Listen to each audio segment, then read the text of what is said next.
So today's topic is going to be the difference between actions versus this critical race theory.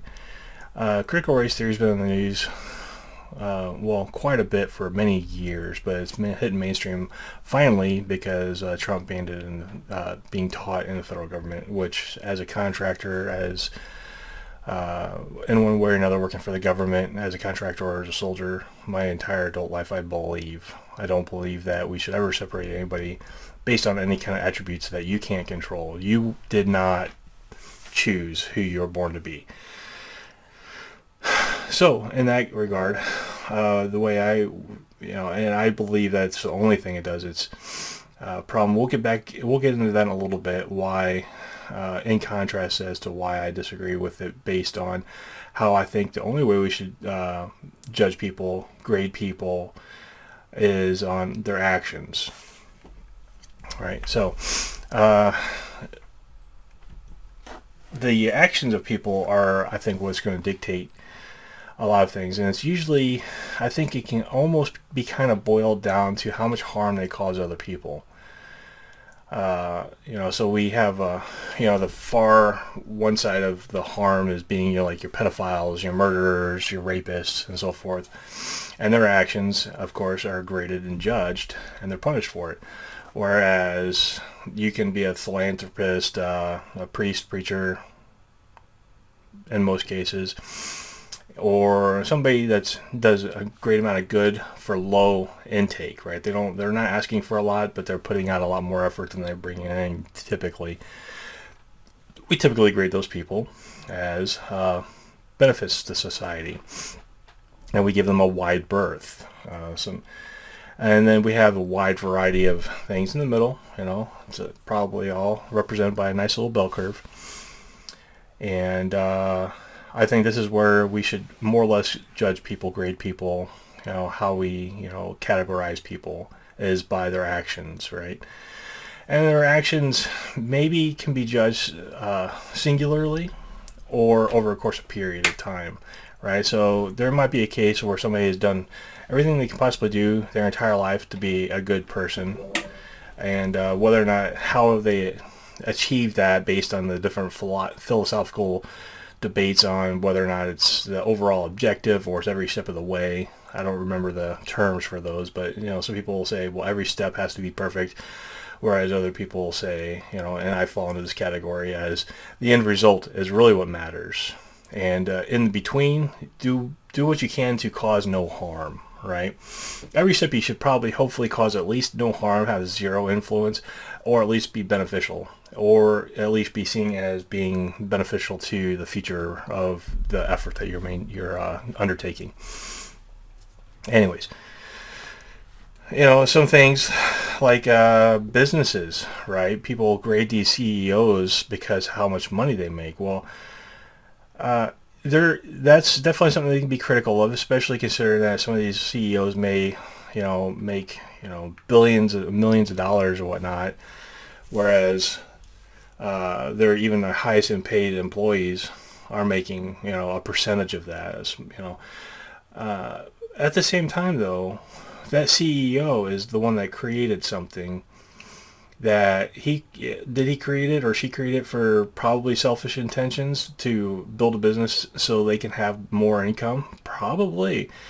I mean, that's the great thing about capitalism. But at the same time, what does that business provide? First and foremost, if it's a successful business, it probably provides goods and services to a wide variety of customers that are reliant on that business, and that business and the relationships between their businesses and that business. Second, and probably the most important thing, is that business is providing for dozens, if not hundreds, if not thousands of employees. That business is providing for their families, their in many ways, their food and their housing, their utilities, and even hopefully saving up enough to enjoy each other as a family once or twice a year. So we can judge that CEO by saying, well, he's a billionaire, how dare he? Or you can say, well, this billionaire is employing thousands of people. At the same time, this is why you can see nobody really talks about the businesses that never grow, but these businesses are reflected on things like Glassdoor.com, for instance, where you're looking at a business and a good majority of the people that post on there are saying, management's abusive, the leadership's abusive. They ask you unreasonable things like, I want you to work without pay on the weekends and this and that and yada, yada, yada. So they have a high turnover rate. But karma always comes back to these people because that person is probably seeking only business. They forget that their primary customers are their employees first and foremost. And then the customers outside, but the person's usually tunnel visioned on just the money aspect.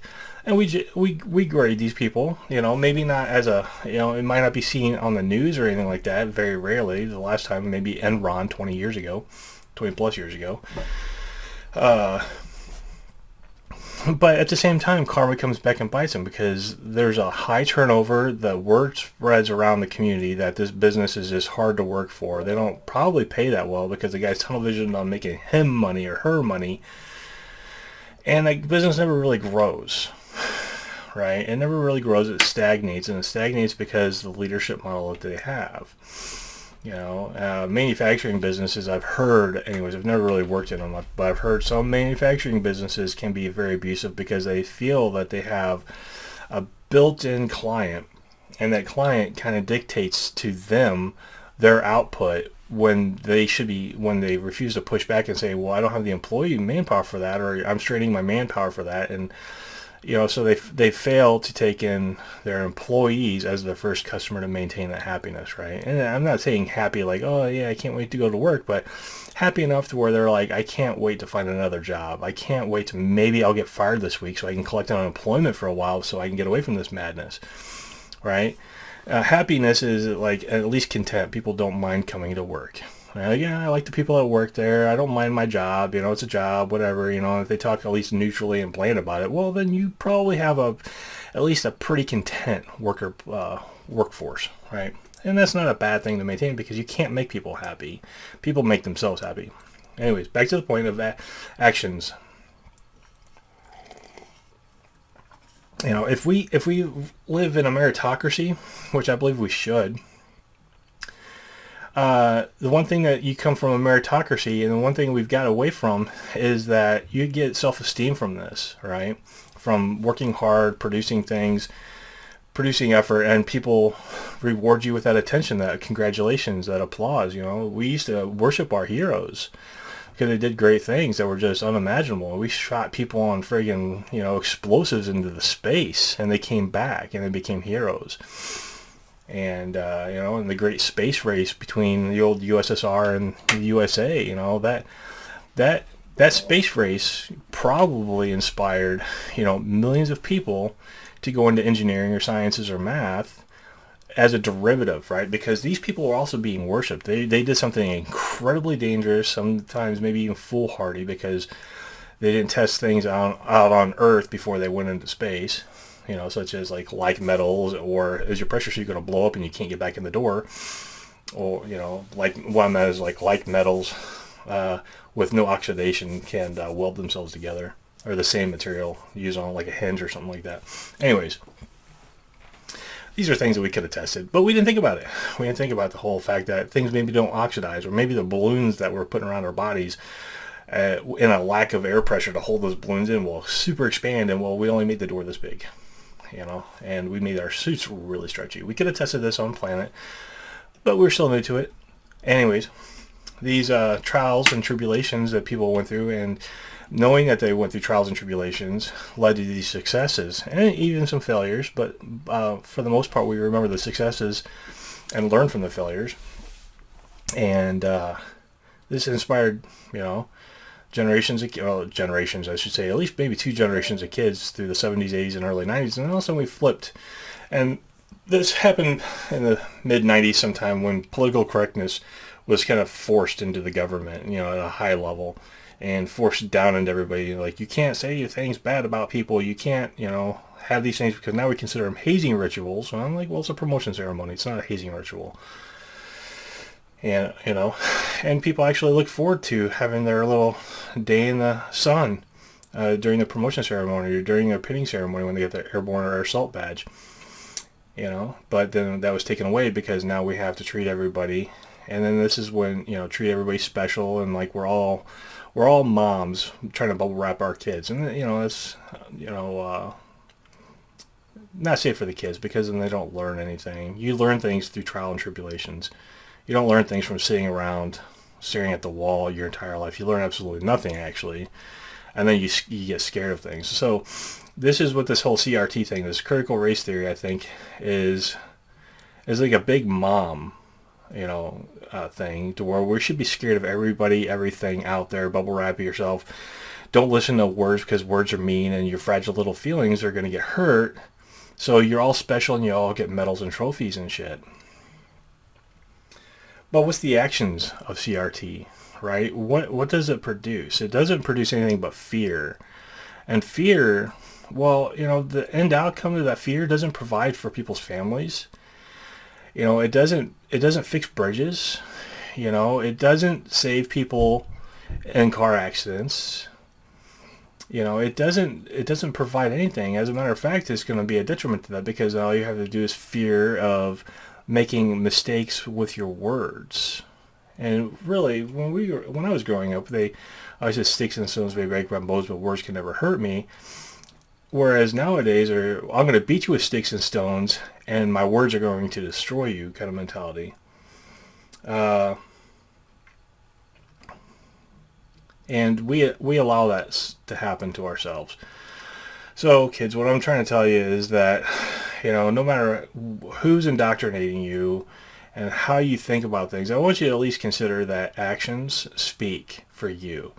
Your resume in life is going to be a series of your actions, not a series of things that you read. You can read how to do anything, right? You can read how to fix a car, but that's book knowledge. But then the real experience knowledge is what you need. You need to understand what does 50 pounds of torque feel like on a wrench, right? How in the world do you break free a rusty bolt? That's just mechanical things. Are you paying attention while you're cutting the wood on the table saw? Even if you do pay attention, sometimes that table saw will take your thumb or finger with it. And that's because you slip, and that's an experience, right? You don't stop woodworking for the rest of your life because, the table saw was critical of you, it thought badly of you, and took your finger. But I've known people like this. I've known people that, I'm going to start riding a bike because it's cool. I just had a bike accident. Oh, man. Well, I'm never going to ride again because, I demand that everybody thinks of me as perfect, and I do everything right the first time. But what happens is, then these people quit. They quit trying to learn. And so they crash once on a bike. They don't think about why they crashed, what they could have done differently. Maybe they should have slowed down a little bit, and said, I know everything, so I'm going to bomb down this hill, this muddy hill, and then I'm going to come up the other side, just like that guy did.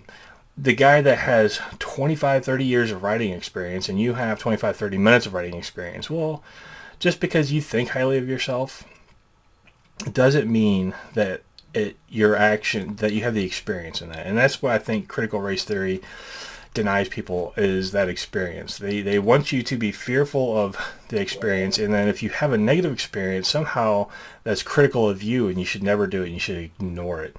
Whereas if you fall down your bike, that's a good time to reflect. You're like, maybe I should have just walked my bike down this muddy hill. I would have gotten slower, but I would have not hurt myself, right? And I wouldn't have broken my bike.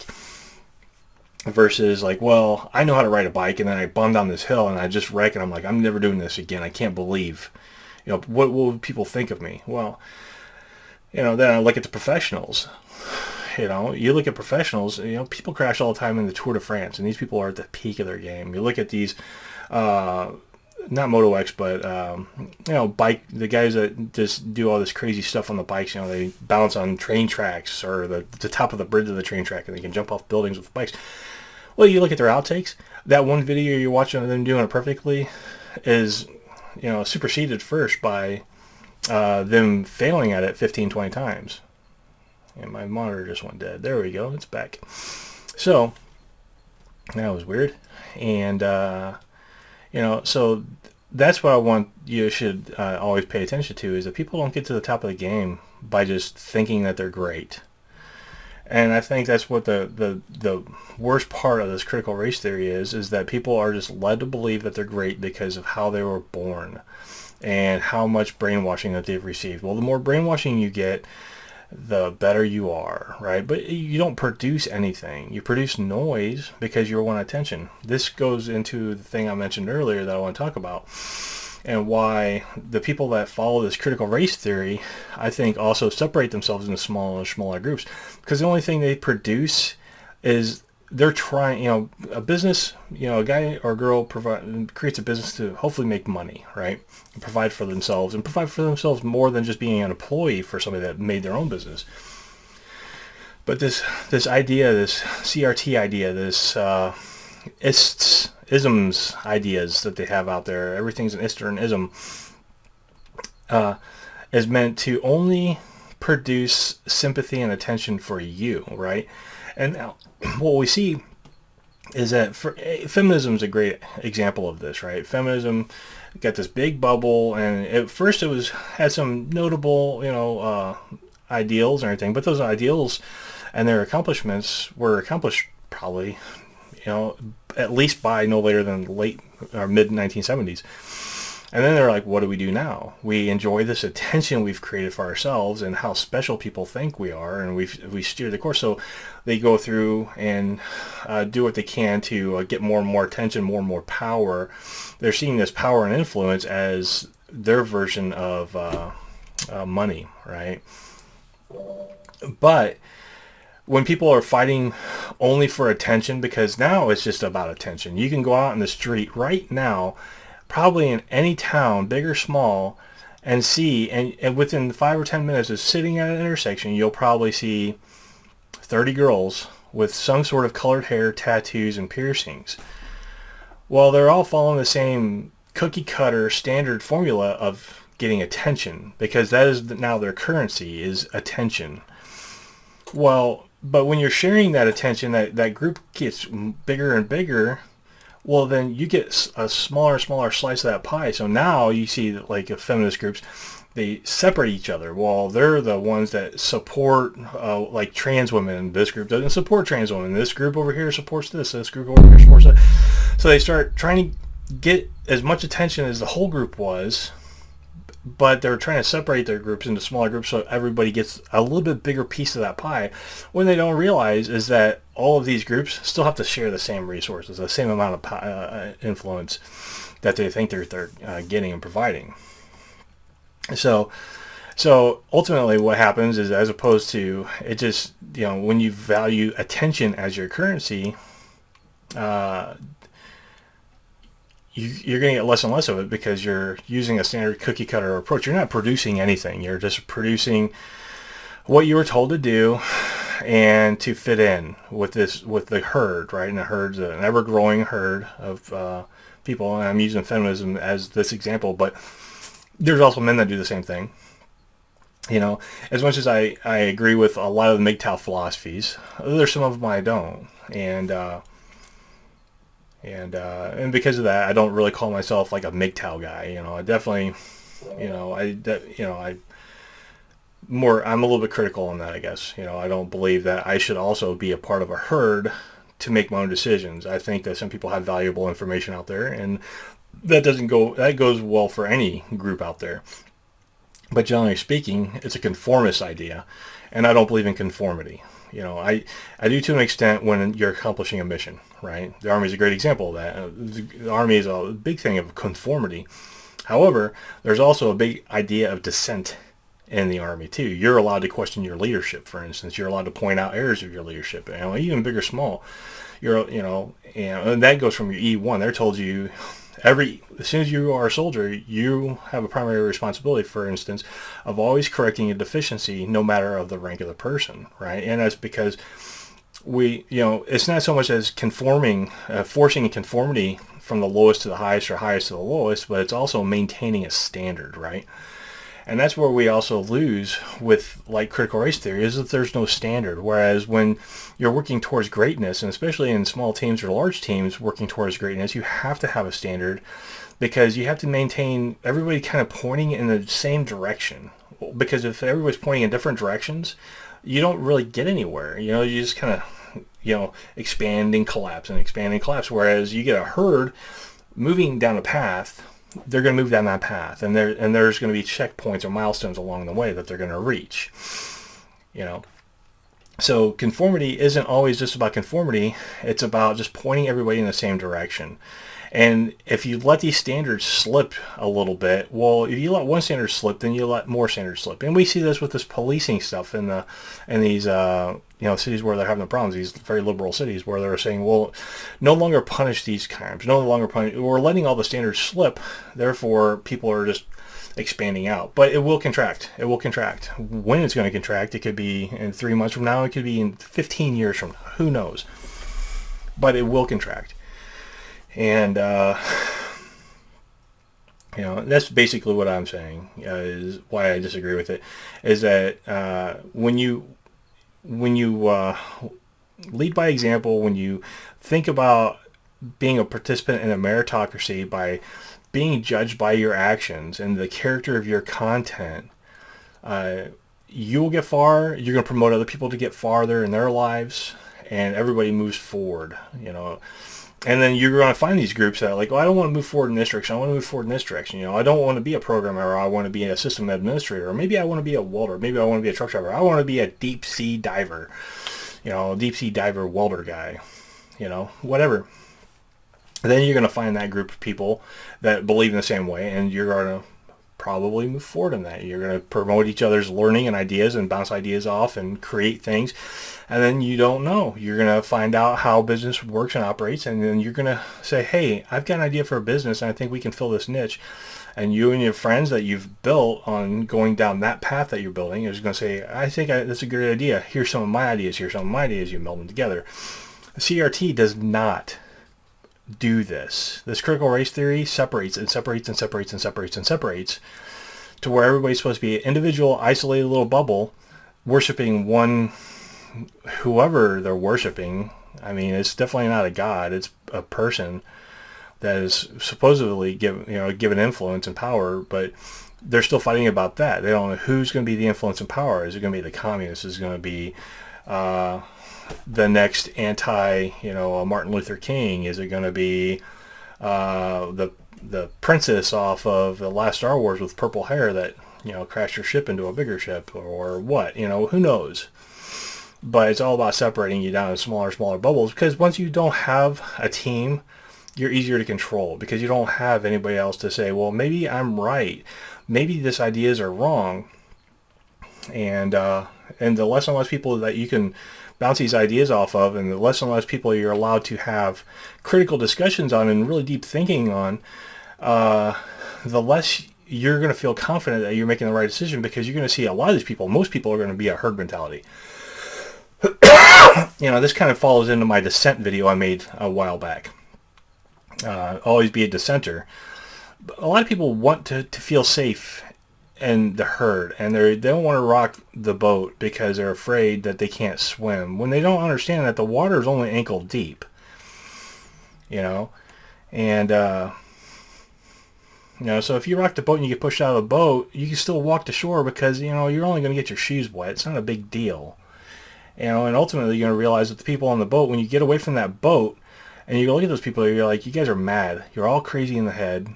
And the farther and farther you get away from them, you're going to find other people that have gotten away from them. You're going to start discussing these things, and you're going to go your own way, and you're going to figure out how to be successful. And success is always based on your actions, not your words and not your beliefs, but your actions. Your beliefs may drive your actions, but your beliefs are not actions. Actions are measurable. They're quantitative, right? And you can measure them maybe with some qualitative analysis, but for the most part, actions and outcomes are quantitative. I'm sorry. So, but if you sit in these groups and you let them separate you into smaller and smaller groups, the next thing you know, you're just going to be a shut-in living in your own room, staring at a computer monitor all by yourself and never having any discussions, and you can be easily influenced because you're only getting the information from one source. You know, who else has done this in the past? People that we don't like, Daesh, ISIS, the Taliban, they all demand North Korea, maybe Iran, probably Iran. I'm not very familiar. I'm more familiar with Iranian people than I am with the culture of Iran. But North Korea, for instance, you're not allowed to get any news or anything else unless it comes from the approved source. It's the one little bubble. And the same thing with the CRT. It's one little bubble. That's the only news you're allowed to believe, the only news you're allowed to listen to, and the only news that you're allowed to regurgitate. And it's just brainwashing. So your homework assignment is to watch 1984. I say read it. Definitely read it. There is an 1984, the movie. I think it came out sometime in the 80s, maybe the 90s. Very good representation of the book. And even so, the book isn't terribly long either. It's a 1 or 2 day read. But I want you to think critically about that. That's your homework assignment. And always be a dissenter. Always think critically and let your actions guide your life. Not your words and not how you participate in the herd. Have a great day, gentlemen and ladies. Talk to you next time.